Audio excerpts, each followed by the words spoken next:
Welcome to MsMojo, and today we're counting down our picks for the top 10 worst things that happened to Chris from Everybody Hates Chris. You act as a lookout while something felonious occurs, that makes you an accessory.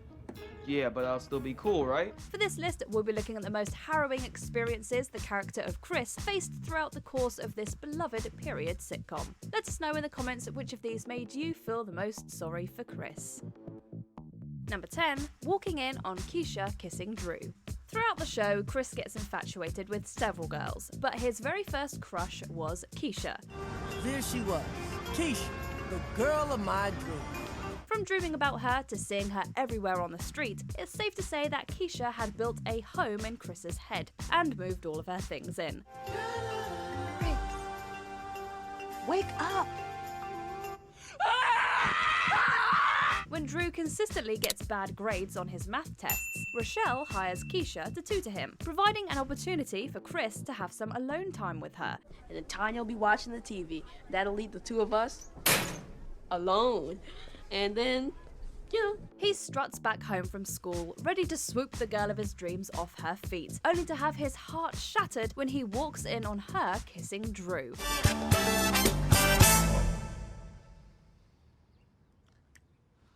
It's a heartbreaking moment for Chris, and a less than ideal example for math tutors around the world. Hi, Chris. Number 9. Getting recruited onto the basketball team. Matthew Johnson has the ball.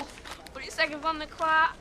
While discussing sports with his best friend Greg, Chris is overheard by the school's basketball coach and immediately recruited into the team. I didn't try out for the basketball team. Son, after a shot like that, you don't have to. Knowing fully well that he cannot play the sport, Chris accepts to join the team once he realizes just how much of a cool kid it made him seem. You're Chris, right? Yeah? I'm Ernie D. This is the team. Hey, let's go grab some food. He tries to intentionally flunk his test so as to avoid playing the game, but being Swish, the basketball maestro, his teacher gives him a pass mark anyway. Every answer on this paper is wrong. You are on the basketball team, right? Yeah, but what does that have to do with anything? Look at the game, Swish. Expectedly, Chris is terrible on the court, missing several shots and getting knocked down more than a few times. His cool kid card is quickly revoked, but at least he's still got a friend in his fellow nerd, Greg. I wasn't trying to blow you off the other day. Then why did you? Dude, just that. It's just I'm not cool. Number 8. Being impeached from class president. I promise you, no more rope climbing in gym unless your favorite sport is climbing rope. After beating Caruso in the election for class president, Chris faced a dilemma nearly every politician who came before him had, delivering on his campaign promises. Promise you'd take us to a Knicks game. Promised I'd get a new locker. You promised I'd get a ring! His inability to produce results angers the students, particularly the student reporter, whose school paper columns make his life a living hell. I think you're a fraud. I think you were lying then, and I think you're lying now. Chris finds out from his teachers that the position of class president is only titular and doesn't bestow any power upon him. Hence, he's unable to fulfill any of his promises. The office of class president is titular. Whatchular? Titular, Chris. It means you don't have any power, just a title. Despite giving an impassioned speech at his hearing, Chris is impeached by his peers and his longtime nemesis, Caruso, who bangs the gavel that seals his fate. What? All right, the ayes have it. You're impeached. Number 7. Becoming a target after Caruso gives up his role. Morning, Cocoa Puffs. Joey Caruso's reign as head student persecutor at Corleone Junior High and tormentor of Chris's life comes to an end when another kid he intimidated learns how to fight and kicks his ass. The incident gives Caruso a taste of his own medicine. You want some more? Affecting him so much that he gives up his role as the school jerk and becomes a pushover. Like any society that loses its central figure of authority, Corleone quickly descends into chaos without Caruso. Other students vying for Caruso's old gig start picking on Chris, making life unbearable for him. Hey, give me your lunch money. Hey, don't give him your lunch money. Give me your lunch money. He's gonna give it to me, not Give it to me. No, he's not. This forces Chris to fix a match between Caruso and the kid who beat him up, returning Caruso back to his original position and restoring order in Corleone Junior High. Thanks, Sandman.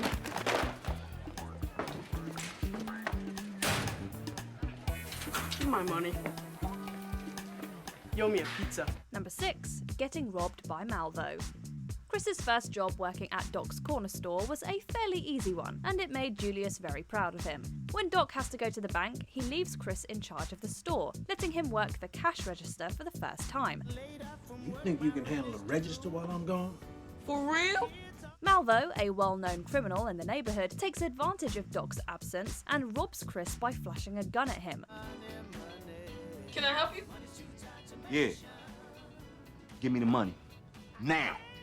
After being threatened by Malvo, Chris is too scared to snitch on him, so he gives false descriptions to the police and to Doc. Was he tall? Short. Thin? Fat. Dark? Light. Thanks. And is soon fired from his job. I want my job back. But who was it then?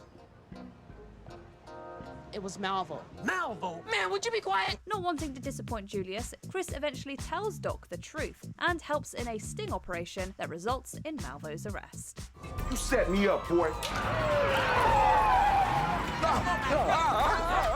Number 5, having his clothes stolen on picture day. Ah, picture day. The most important school day in a kid's life, where everything has to go right. Just come up front. I'd rather say back here. But it wouldn't be an episode of Everybody Hates Chris if things didn't somehow end badly for Chris. Wearing the sweater, they'll probably think I'm on welfare. Who said we want welfare? After manipulating Rochelle into getting him new clothes for his school picture day, Chris prances into school with all eyes on him, ready to become one of the cool kids. 2 of those eyes, unfortunately, belonged to Caruso, who steals the clothes out of his locker during gym class. I'd never had another kid feel jealous of me before. It felt kinda cool. And then this happened. Eventually, Chris has to settle for clothes from the drama department and ends up looking more like A lawn jockey? and less like a cool kid in his school picture. Number 4, caught with an adult magazine. While trying to get crazy glue from his father's toolbox, Chris finds a Playboy magazine and steals it. He takes the magazine to school and, like true son of his father, finds a business opportunity and starts charging students to look at it. $1 a look, $0.25 a peek. After Caruso extorts the magazine from him and sells it to another kid, Chris snatches it and soon bumps into the vice principal, who confiscates it. Until we figure out who brought this into our school, I guess it belongs to me. Chris tries to steal the magazine once again from the vice principal's office, but she catches him in the act and calls his parents. He is scolded by Rochelle, but lies about the true origin of the magazine. Means, boy, I know I've never asked you to lie, but please don't tell your mother that that's my Playboy. I found it. Well, at least he gets to keep the money he made, right? Number 3, getting suspended from school. Tired of being a nerd at school, Chris decides he's been at the bottom of the ladder for too long and deserves to become one of the cool kids. A real cool guy wouldn't have paid, but Nerdy McGee would have felt too guilty. To achieve this, he takes a pack of cigarettes from Doc's store, which he pays for, and brings it to school, but is caught by a teacher and promptly suspended. I'm sorry, Chris, but you're suspended. When my parents found out, I was finally going to be cool. Cool as a corpse. Chris hides his suspension from his parents and hangs around the neighborhood during school hours. He notices a group of cool kids and is able to charm his way into hanging out with them. What's the matter, Juicy Fruit? You get lost on the way to school? No, actually, I got kicked out. So did I. So did I. The cool kids try to get him to aid and abet a crime, We're gonna get the guys who ratted on me. We do it tomorrow, but I need 1 day to get the guns. but after getting some sound advice from Doc and Greg, Chris abandons them, running back to his familiar nerd territory. My uncle was a lookout one time, and he ended up getting shot in the throat. In the throat? Yeah, he didn't die, but he ended up wearing a turtleneck for the rest of his life. Number 2, going to jail. Chris's first opportunity to travel out of state comes when Miss Morello announces a field trip that would only happen if every student sold 30 boxes of cookies to cover the trip's costs. Chris, if your people can't afford to pay cash, I'll see if they'll accept food stamps. She acts like it's caviar. It's just cookies. Damn. For Chris, selling the cookies in his neighborhood proves particularly difficult. That is, until he starts claiming that his cookies just fell off the truck this morning, which is slang for stolen. Chocolate chip, peanut butter don't eat all. Chocolate in it. I got cookies. They just fell off the truck this morning. Why did you say so? This attracts a large crowd to Chris, and he is almost sold out of cookies when a pair of handcuffs are slapped on his wrists and he is thrown in jail for selling stolen goods. You the kid selling the cookies? Right up the truck. How many you want? None. You're under arrest. Of course, it's just a misunderstanding, and Chris is eventually released. But something else threatens his trip to Washington, D.C. What's that on your cheek? It looks like chicken pox. Before we continue, be sure to subscribe to our channel and ring the bell to get notified about our latest videos. You have the option to be notified for occasional videos or all of them. If you're on your phone, make sure you go into your settings and switch on notifications. Number 1. Getting picked on by Caruso. Chris first faces off with Caruso in the pilot episode as a new student at Corleone. Nice shoes, Bojangles. Bojangles? That's not what your mother called me when I was tap dancing in her drawers last night. The two run into each other in the school hallway, and Caruso knocks his books out of his hands and steps on his shoes. I will beat your butt so bad, you're gonna need crutches in your sleep. Chris at first puts on a tough facade, but then the two duel it out after school. Caruso gives him the beating of his life. Somebody gotta stop me! That marks the start of years of mistreatment that Chris faces at the hands of Caruso. Even after the two are paired up on a field trip and spend hours trying to understand each other. So you really came back for me? Yeah, why? Because I would've left you. Caruso still reclines into his oppressor role. In the end, Caruso admits he only picked on Chris because he felt jealous and intimidated by him. You can run faster than I can throw. I won't hit you with this battery.